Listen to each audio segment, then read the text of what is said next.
All right, perfect.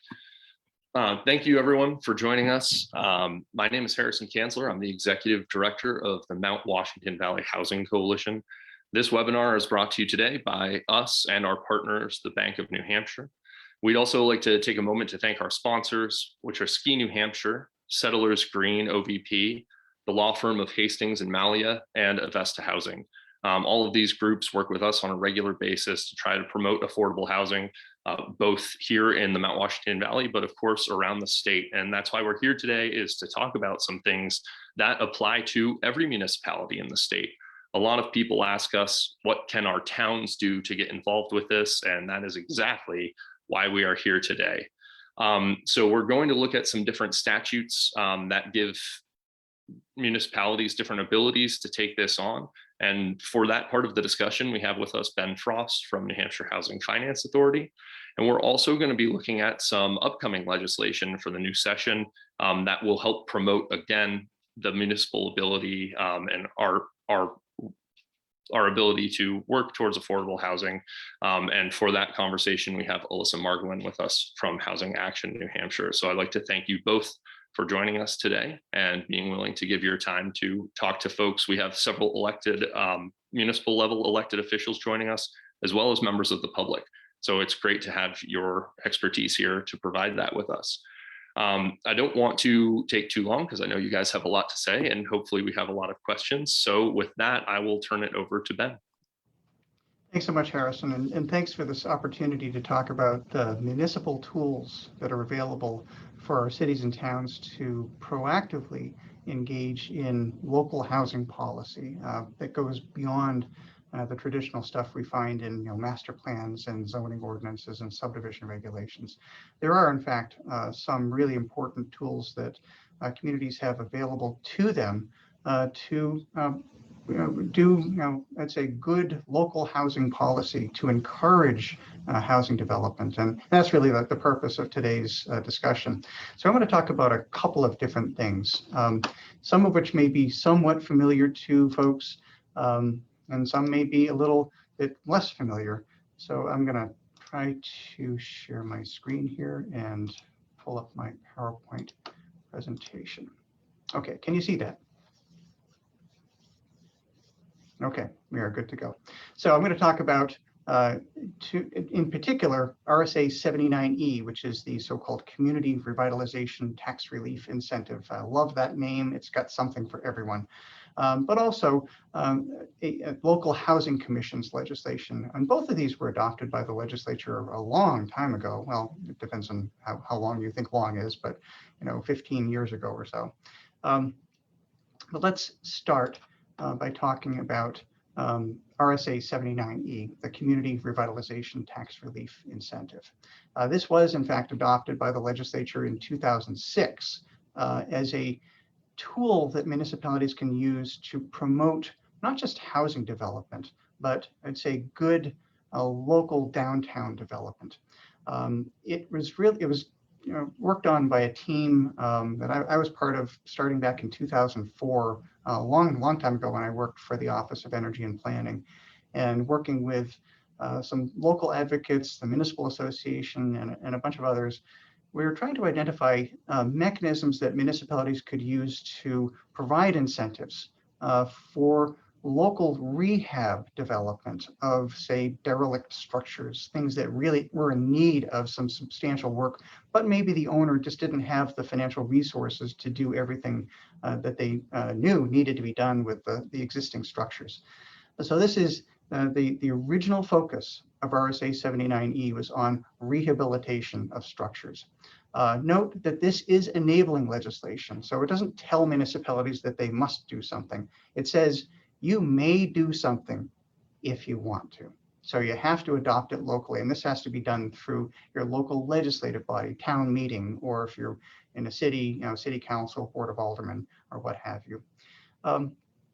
So there are different provisions of this statute that might require separate independent adoption, but the base statute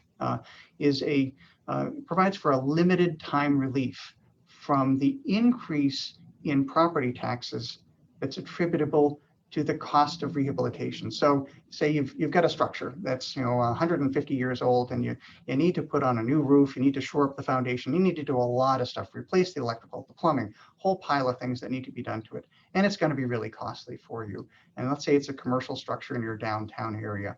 And you're struggling, you're working with your bank, and they're trying to do the math, and the pro forma is just not penciling out.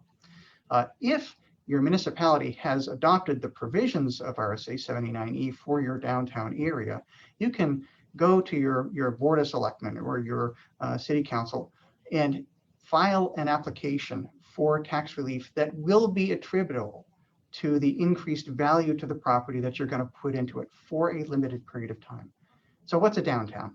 The statute is pretty generous in what downtown areas are. And what it says is it's your downtown as it might be defined in your master plan or in your zoning ordinance, like your commercial center of the town, or if something like that doesn't exist, then it's up to the local governing body, the Board of Selectmen, City Council, to identify what that downtown area is. And I'll get a couple of examples later on to show how different towns have done this. The base period for relief from increased taxation that's attributable to substantial rehabilitation is up to 5 years.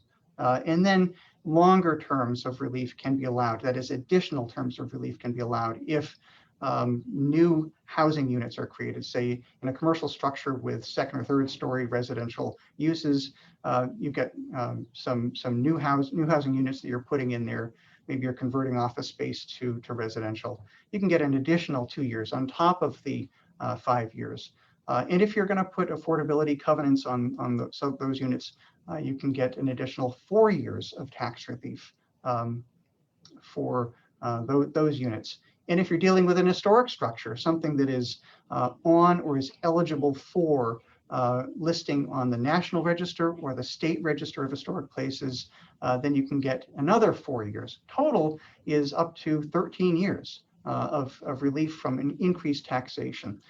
On top of that, you have to file a covenant that gets recorded in the Registry of Deeds that essentially requires you to maintain the public benefit that your municipality has found for granting this tax relief. So it's really a give and take between the property owner and the municipality.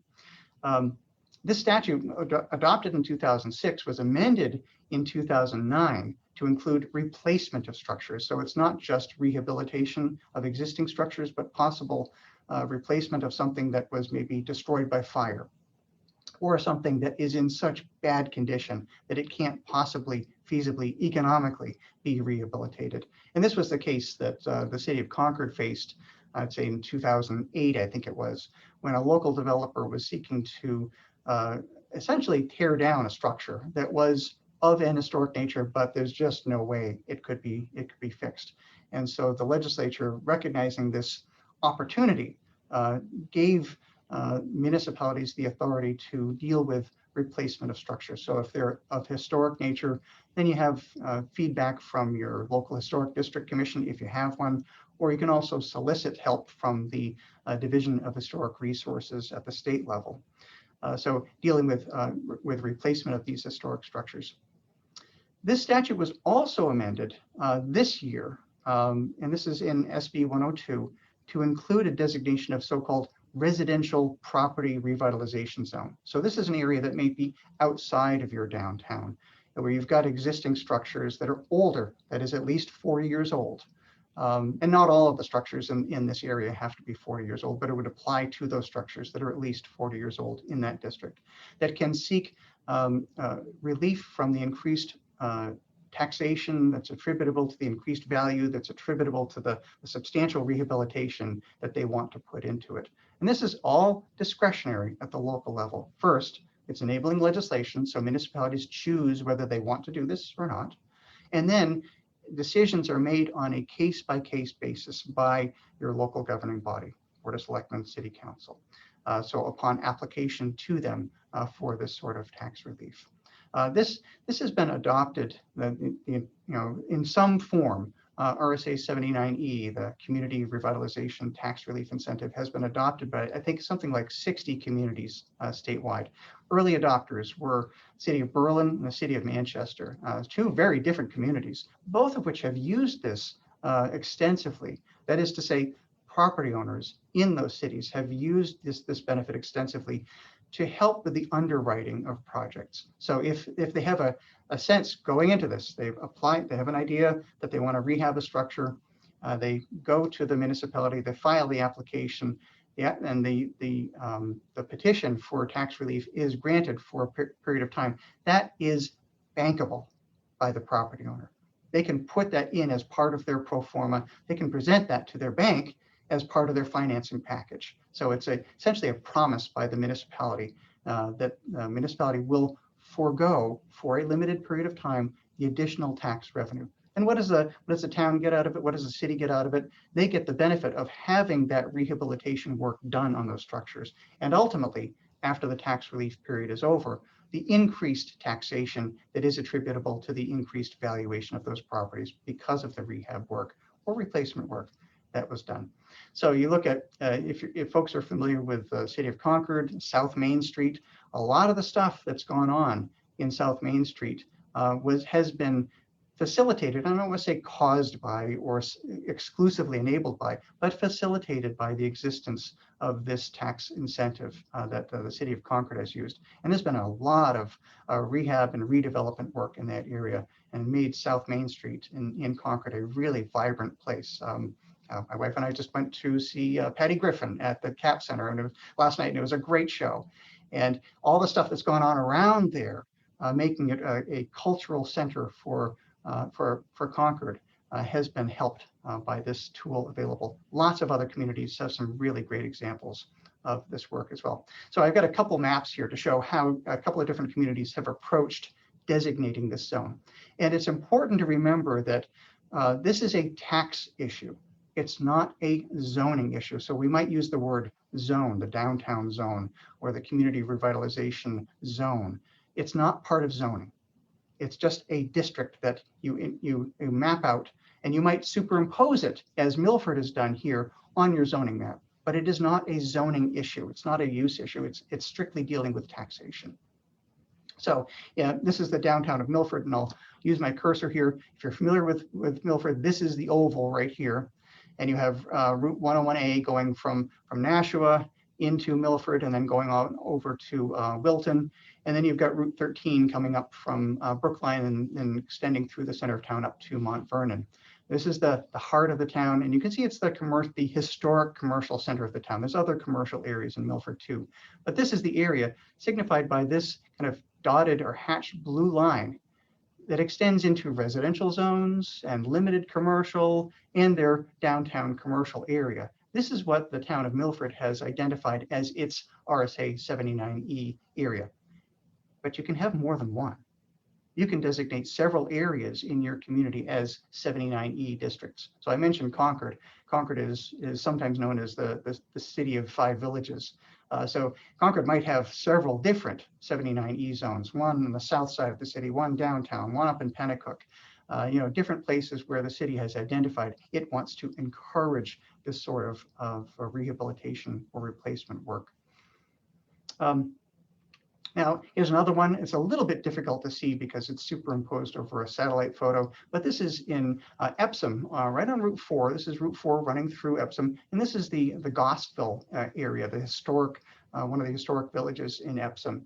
And you can see how they've chosen to map it out. I don't know what the underlying zoning is, and it doesn't really matter. You don't need to know it either, because it's not a zoning issue.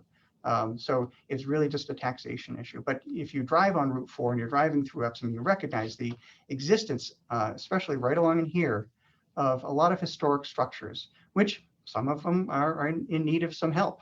And the town of Epsom, the voters have chosen to identify this area the voters adopted 79E, and the local board of selectmen, the select board, chose this as its district.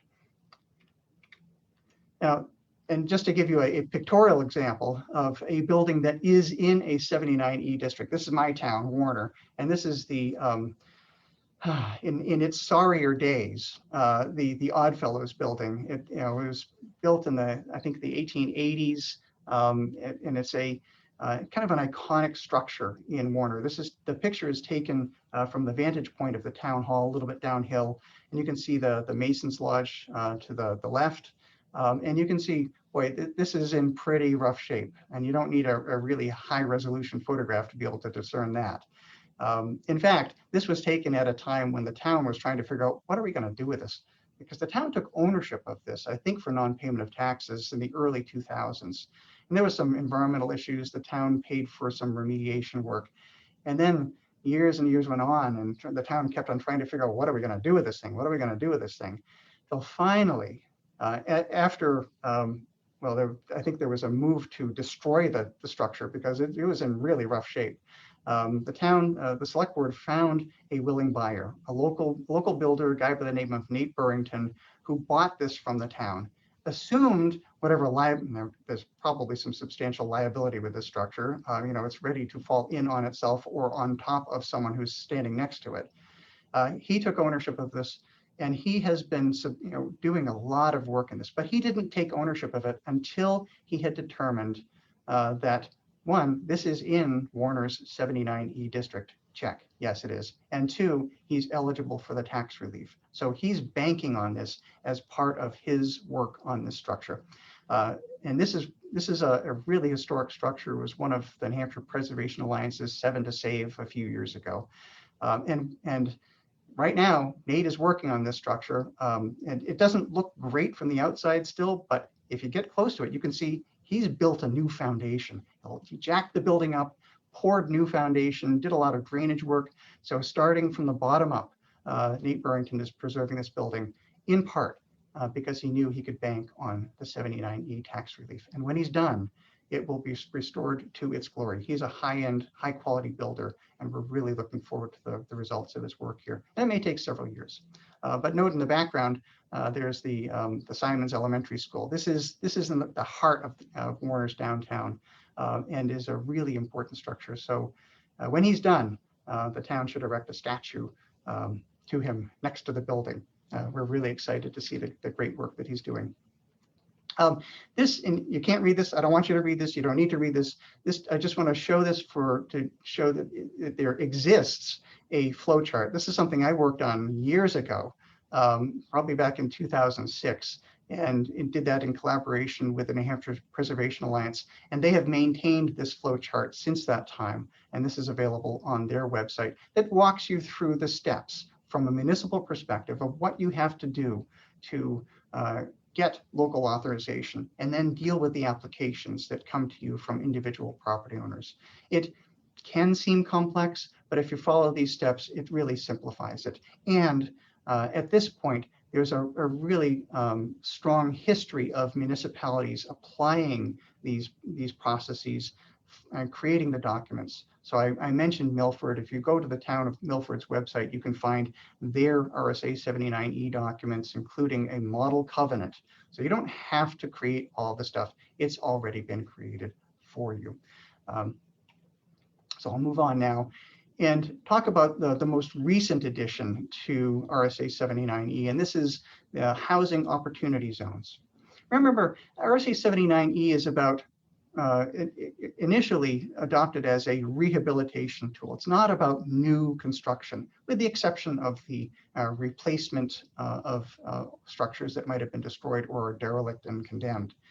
The idea of housing opportunity zones came to us from Representative Casey Conley a couple of years ago when he talked to us about, is there something we can do to provide an incentive for new housing construction using the existing tax tools we have available to us? And so he came up with this idea of housing opportunity zones. Using the power of the existing RSA 79E, a municipality can identify a new zone where it wants to provide incentives for new housing development, housing opportunity. And once a municipality adopts this provision, it has to be separately adopted by your local legislative body. Once that's been adopted, the local governing body, select board, can identify what the zone is, or I suppose the legislative body could do that as well. they could identify what the zone is supposed to be.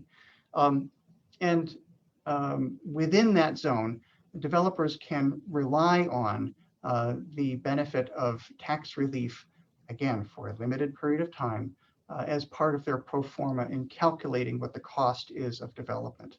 It is essentially bankable by a developer and the developer's sources of financing, the banks that are underwriting the projects.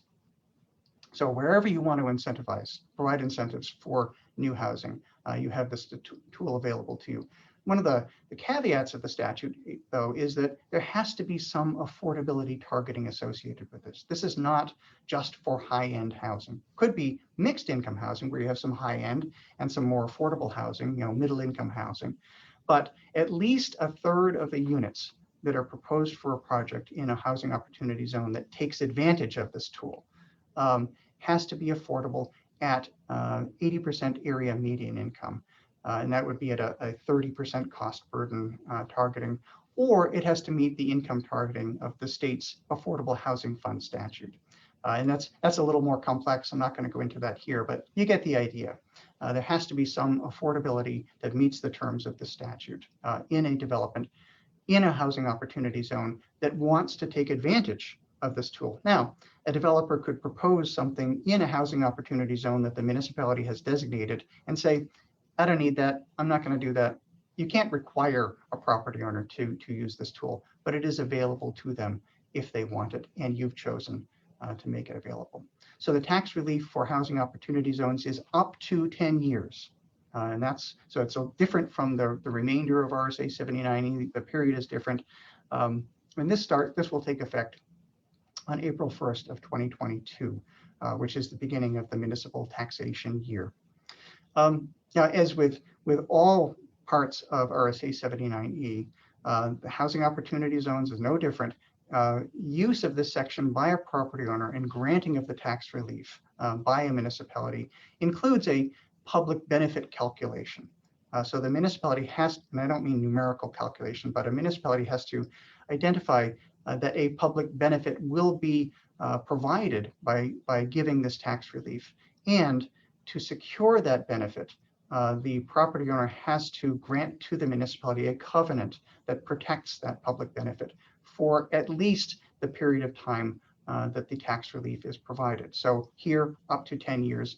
Now, note, however, that a municipality can require a covenant to last for at least for up to twice the period of the tax relief. So here, municipality grants 10 years of tax relief. The public benefit covenant could last for up to 20 years. Now I'm going to move on from RSA 79E and housing opportunity zones. Just recognize that the housing opportunity zone is an important new tool to encourage for municipalities to use to encourage the development of new housing, some of which might be affordable. And actually all of it could be affordable. That's a developer's decision, but they have to meet the minimum 1/3 affordability standard. Another tool that municipalities have available to them, and this goes back to 2008, is local housing commissions as a local land use board. So the land use boards in a municipality by statutory definition include the planning board and the zoning board of adjustment and the historic district commission, the building code review board, and let's see, actually the building inspector by statute is a local land use board. That's kind of a quirky portion of that statute. Won't get into the details of that, but these are the local land use boards, agriculture commissions. This simply enables municipalities to adopt, allow for the establishment, if they want to, of a local housing commission as a land use board. By statute, a local housing commission is advisory only. It has no regulatory authority under statute. If a municipality wants to give it some permitting authority through, say, inclusionary zoning as part of a conditional use permit or something like that, as an innovative land use control, it can, but there's nothing in the statute that says it has any regulatory powers. And that is purely a local choice. What's the purpose? Well, the purpose is to advise other boards. And to advise the municipality, advise the people of the community on issues of development of housing and identifying needs. And I'll talk a little bit more about this in a moment. When a municipality chooses to create a local housing commission, the statute, this is RSA 674-44H, allows for the creation of an affordable housing fund. There's no appropriation associated with it, but when you create a housing commission, a housing fund is created with $0. In the same way that if you use RSA 36A to create a local conservation commission, the statute says, and a conservation fund is created. No dollars. That's up to separate municipal action to appropriate money or whatever. But a housing fund is created so that if the housing commission receives grants or an appropriation by town meeting or something else, then it has a place to put it. And that is a dedicated fund. So it doesn't lapse to the general fund at the end of the municipality's fiscal year. It stays just like the conservation fund. Money goes into the conservation fund. It stays there until the Conservation Commission uses it. Money put into the housing fund stays there until the local housing commission chooses to use it. For what? I'll get to that in a moment. This legislation also provided for the creation of a municipal revolving fund separate from housing commissions. So you could just focus on the revolving fund for a moment and expunge from your mind the idea of housing commissions. You want to create a fund, you have the power to do it, a revolving fund for municipalities. In the same way that municipalities use revolving fund for, say, parks and rec fees or police details. So those go through a revolving fund so that they can move to another purpose. Back in 2008, along with this statute, the legislature enabled municipalities to create a revolving fund under RSA 3195H. And this is the language: for creating affordable housing and facilitating transactions thereto. So that's the purpose of a municipal revolving fund.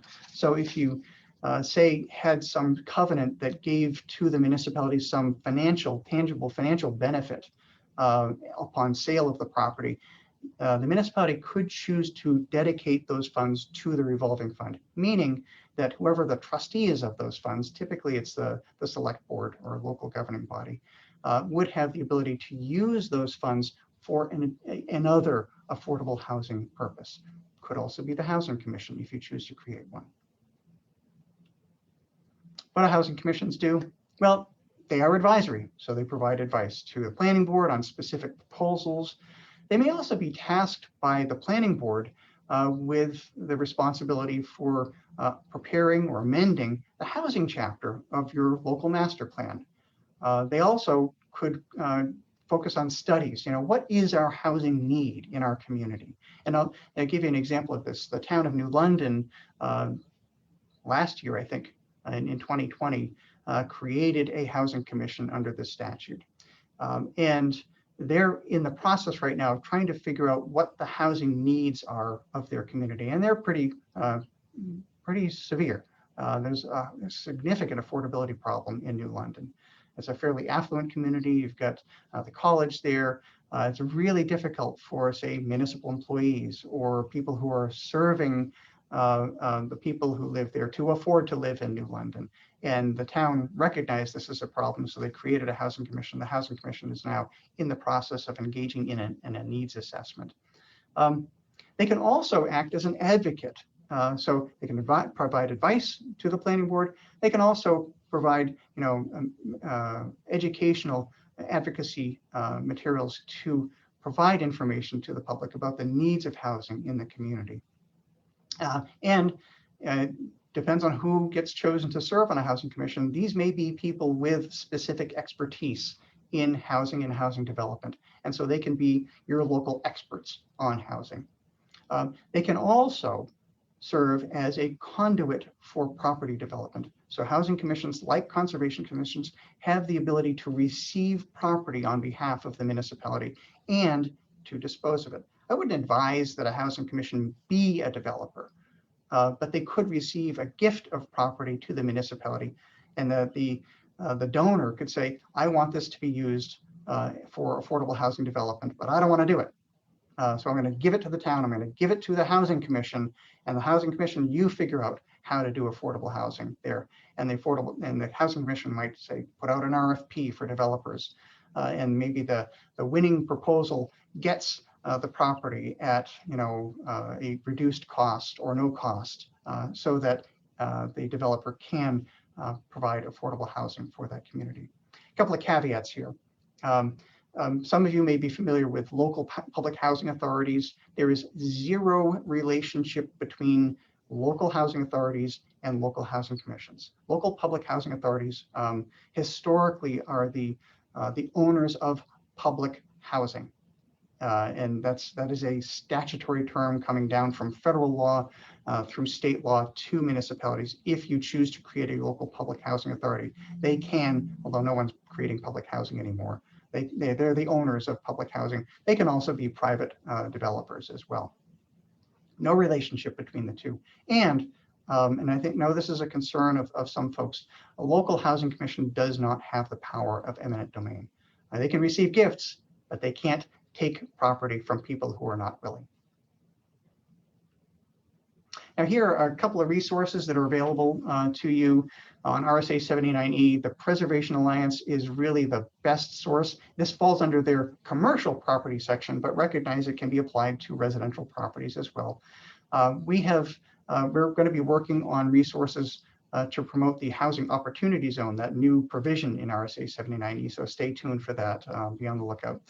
And also housing commissions. We had created here at New Hampshire Housing a pamphlet on what housing commissions do, and this is what it looks like. Think Housing, but it's kind of dated, but is still available on the Office of Planning and Development. And you'll note the old link. This is through the Office of Strategic Initiatives, which got renamed Office of Planning and Development. So it is there available for you, and we'll be working on an update to the Housing Commission resources in the near future. And I think that is it. That's who I am. If we don't get to answer your questions, please check out my contact information. I'll be happy to take any questions at any time. And if you send me an email and I don't respond, send me another email and I'll try to respond. Thanks very much. Excellent. Thank you, Ben. And yeah, again, just a reminder for those of you who might have joined on after we had already given kind of the soft intro. If you have any questions at all, if you use the Q&A function on the Zoom window, you can ask your question at any time and we will be able to answer it at the end. Or in the case of the question that was asked, if it's a more technical question, I can just answer it on the fly as we go. But with that, I'd like to thank you, Ben, and we are going to turn over to Elissa to talk about some upcoming legislation that can benefit our communities.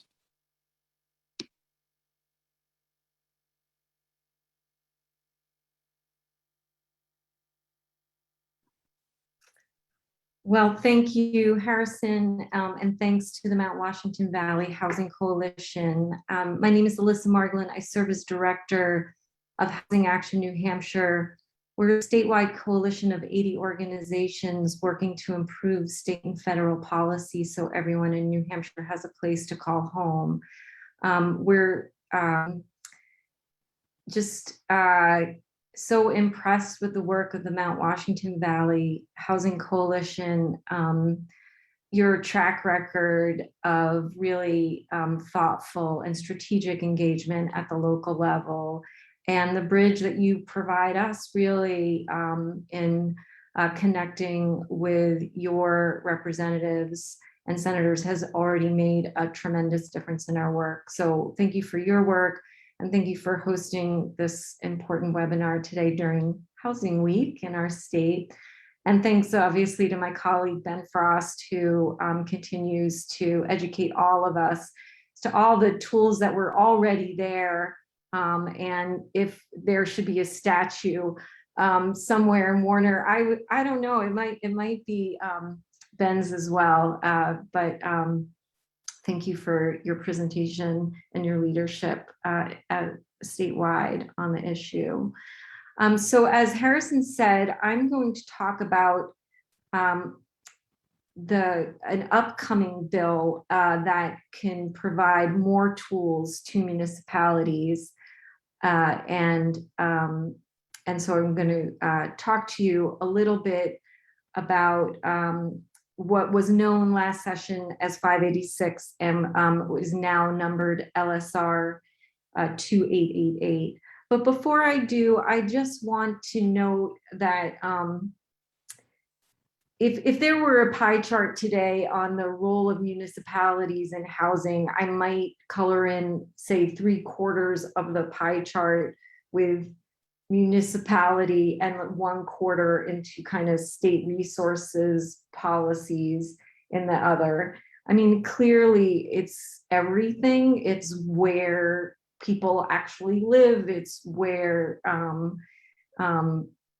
the difference is really made in how a municipality is approaching their housing solutions and how they approach their housing choice and diverse housing stock for the people who live there.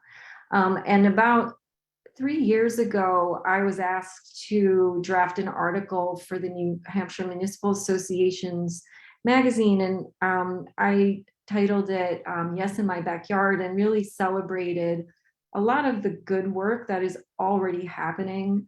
I know in many times this issue is presented as something that needs to be done and attention at the local level on what's not happening. But if you kind of scratch at the surface, I think what you discover is there is already a lot of good happening. And it really is initiated by people in the community, by business leaders, and by municipal leaders who are looking to address the housing shortage and the lack of the supply of affordable housing for people there.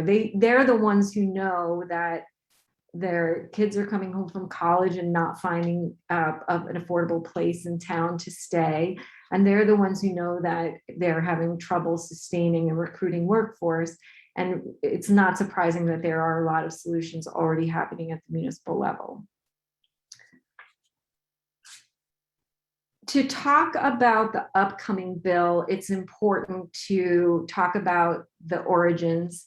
2019 in some ways seems like a long time ago because it was pre-pandemic and just the world was such a different place then. But there was an important task force convened that summer by the governor to really start to look at the supply side challenges and the housing shortage. And there was a lot of really important discussion and work that happened. And this picture here is Commissioner Caswell, is the Commissioner of Business and Economic Affairs, who gave the press conference to describe these policy proposals. You don't need to read this, but just to say that there was a lot of research and work and discussion that went into these policy proposals.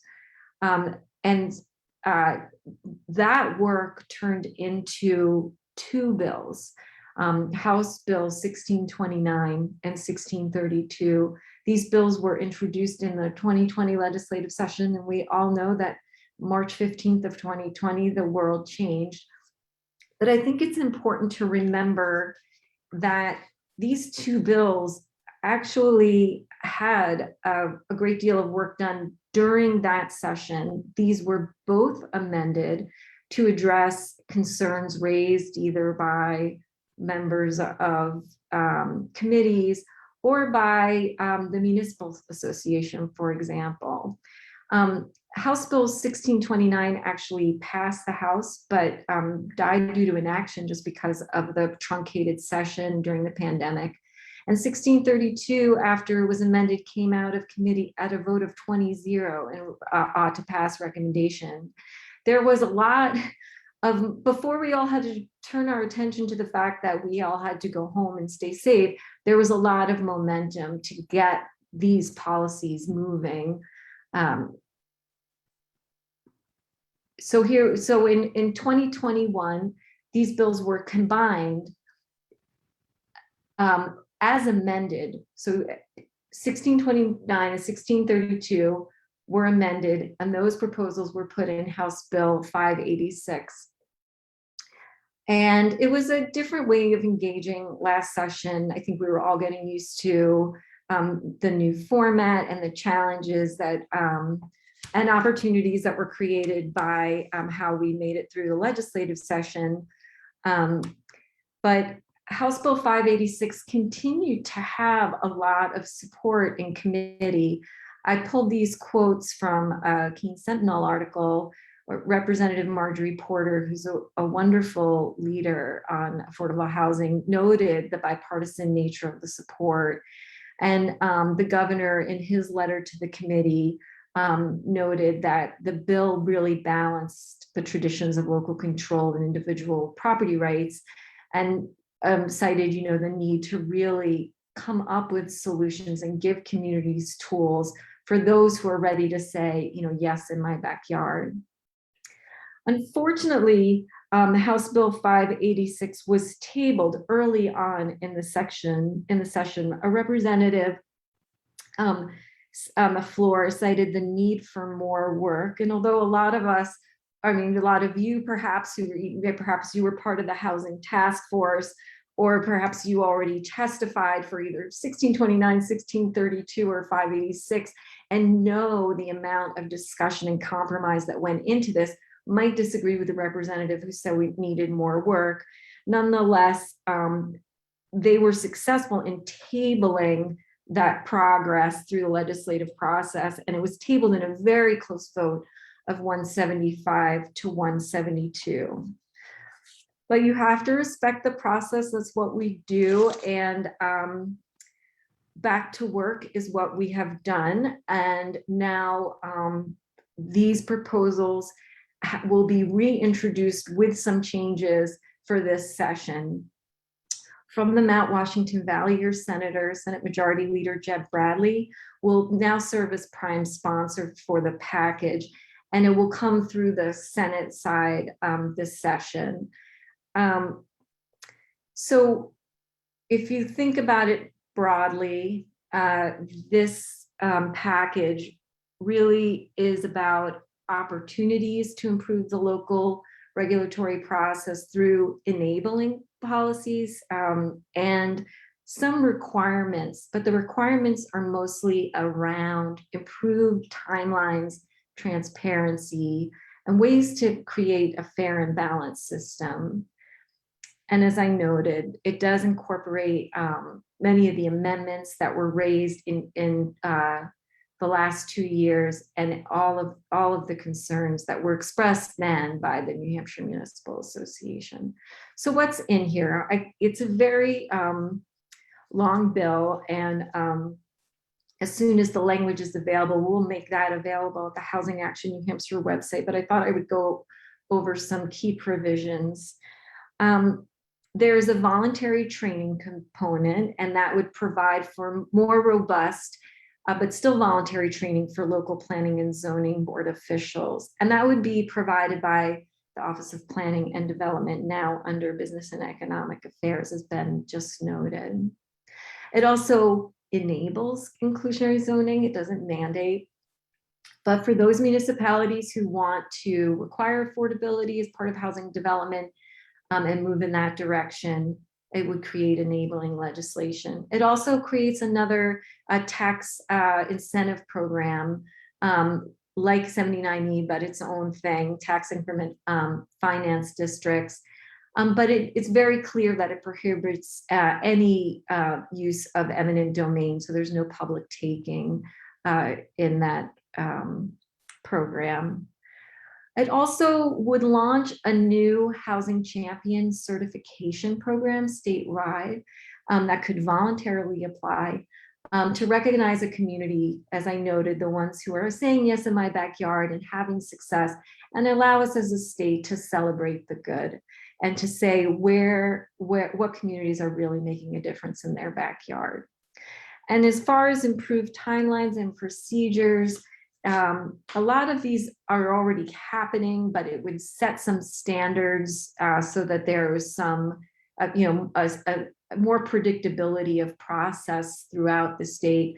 So 90 days for zoning board decisions, a faster turnaround for review for appeals at the trial court level and Supreme Court level, requiring that we document why we say yes or no to certain decisions, and then also being more transparent about fees associated through the process. Again, there are different ways of going about addressing the affordable housing shortage, and other states have done this differently. These set of proposals that came out of a task force, very New Hampshire centered, and is really looking about how to engage locally and enable locally so folks can respond to market demand. I want to just close again by recognizing the good work at the Mount Washington Valley Housing Coalition and say, I recognize that the problem is still very severe, but the state has recognized your important work and the progress that you are making. And I think that's well demonstrated in the popular film Communities and Consequences 2 by Jay Childs, that really focuses on how your communities came together to start to address the issue. Thanks again for having me and being part of this discussion today. Thank you so much, Elissa and Ben. We do have a couple questions, but before we dive into those, I do just want to make a quick statement and make sure we really highlight one point that both Elissa and Ben brought up a lot, which is all of these tools are elective. So none of them are being forced on our communities, but at the same time, none of them are open to our communities until we work together to bring them to our communities. So it's really important, if you value the ideas of creating affordable housing in your communities, to work with groups like the Mount Washington Valley Housing Coalition. They are all around, there are several around the state.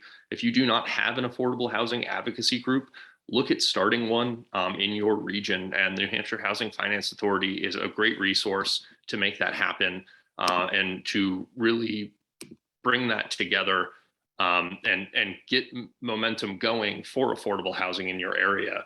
And again, it's really important that if you value this, you go to your select boards and work with them and work with people within your community to make sure that you are voting on these things and bringing these tools to your communities to use. And it is those tools and those ideas where those questions come from. And so I'll start with the first one, and Ben, this is more for you. In rural parts of the state, we do have subsets within municipalities. So we have villages that are their own precincts, and some of them have their own regulations as well. If there was, for instance, Conway has the Kearsarge Lighting Precinct, which has its own planning board separate from the town of Conway and can have its own regulations therein. So if the town of Conway were to adopt RSA 79E, would that be an umbrella for those subset villages as well, or would separate entities within a town have to adopt those as well? Harrison, this is a great question. And thanks to Terry for asking it. I'm very aware of the Kearsarge Lighting Precinct and its I don't want to say unique position in the state, because there are a few village districts in the state that have zoning power, and the lighting precinct, the Kearsarge Lighting Precinct, is one of those, and we see that now in the short-term rental litigation that they're engaged in. But no, this is not a zoning issue. So you look to the taxation structure, and so here the town of Conway would have the ability to identify where in the town of Conway, whether it's one of the villages, North Conway, Center Conway, Kearsarge, to have a 79E district. And so that affects the municipal taxation. Now, but it raises an interesting question, and I'm not sure that it is fully fleshed out in the statute, whether, say, the Kearsarge Lighting Precinct, in addition, could do that. Now, I think that the taxation power of the lighting precinct is probably very, very limited, and limited to well, it's the Kearsarge Lighting Precinct, maybe limited to applying fees for the purpose of lighting. As I'm not familiar with the statute that created the Kearsarge Lighting Precinct, it's not clear to me that the precinct would have the ability to do a 79E district within it. So it could be overlapping, or it could be just the town of Conway. So for, I think, the precinct, if the precinct has this question, they should be asking their legal counsel about this, or they could simply rely on the town of Conway to do it on their behalf. All right, perfect. Thank you. So it sounds like for a lot of the different village districts within our area, it is to the purview of the greater town, the greater municipality that they're within. And just as a case in point, I said earlier, I'm from Warner. We have a village district that is water and sewer, and it is in the, as you would expect, in the center of town, and includes that building I showed, the Oddfellows building. Our local village district has no interest in doing 79E. The town voters acting at town meeting adopted the provisions of 79E, and the town's select board identified the district, and they're the ones who are receiving the applications. Perfect, thank you. And the second question, I'm going to kind of break into two parts because I think it goes a bit with 79E, but I think part of it also hedges towards what you were bringing up, Elissa, as far as the LSR 2888. And so that question is, to what extent can cities kind of insist that workforce housing is being created? And there's reference to under 79E, and 79E is more of an incentive. But Ben, as you were going through it, there are multiple parts there. So I'm going to break, Elizabeth, thank you for the question. I'm going to break it up a little bit and ask Ben, under 79E's provisions, can a municipality choose to only take part of it? So could a municipality only take that housing opportunity zones and not take the historical part, or would they have to adopt the entire thing? No, it is a bit of a menu choice. So a municipality could adopt the original provisions of RSA 79E dealing with rehab in downtown areas. They could further allow for replacement of historic structures, and they could further adopt the provision for housing opportunity zones. And remember, one of the last points I had in one of the earlier slides on 79E was this residential revitalization zone. They could also do that.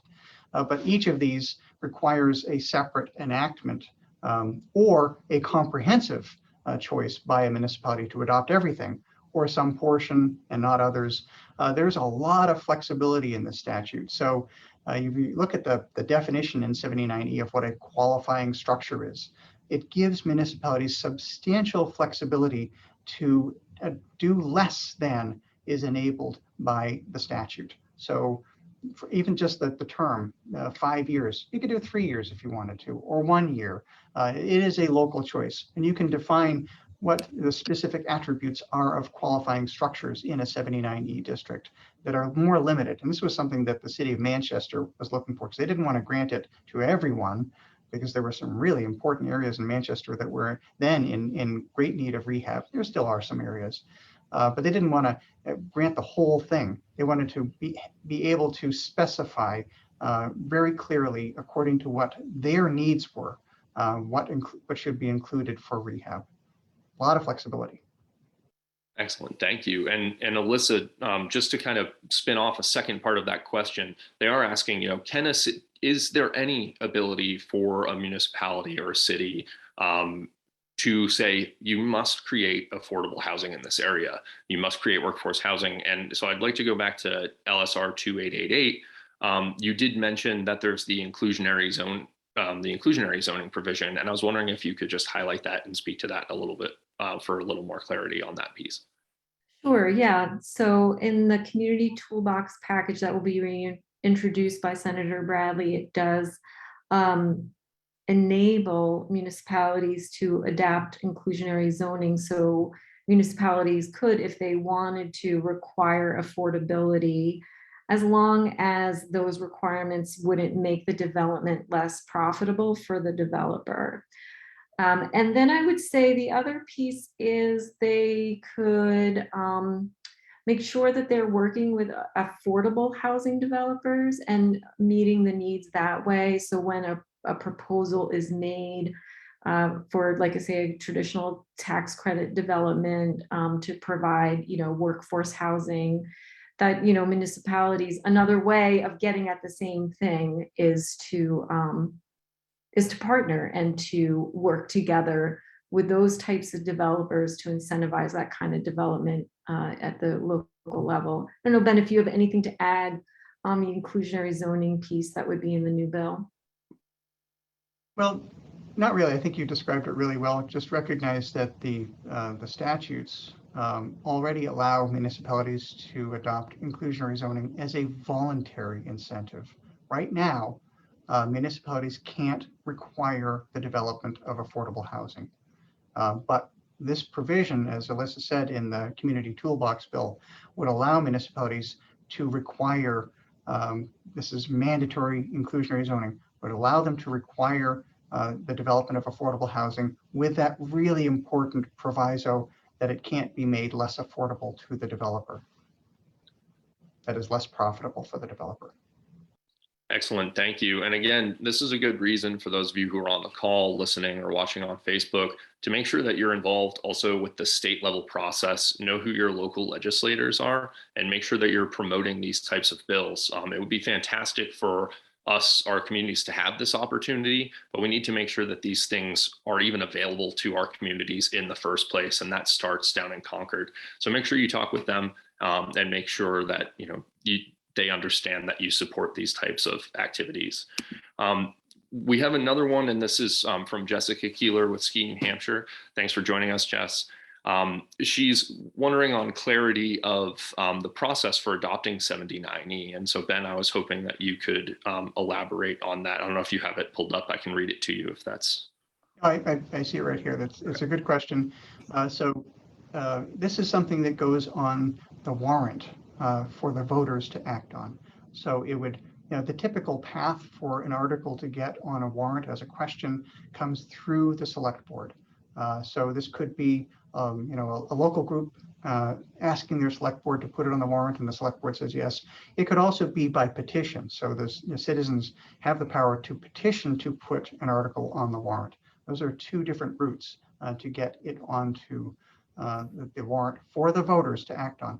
The budget committee in this instance has no role whatsoever because it doesn't actually deal with expenditures and appropriation, raising of revenues and appropriations.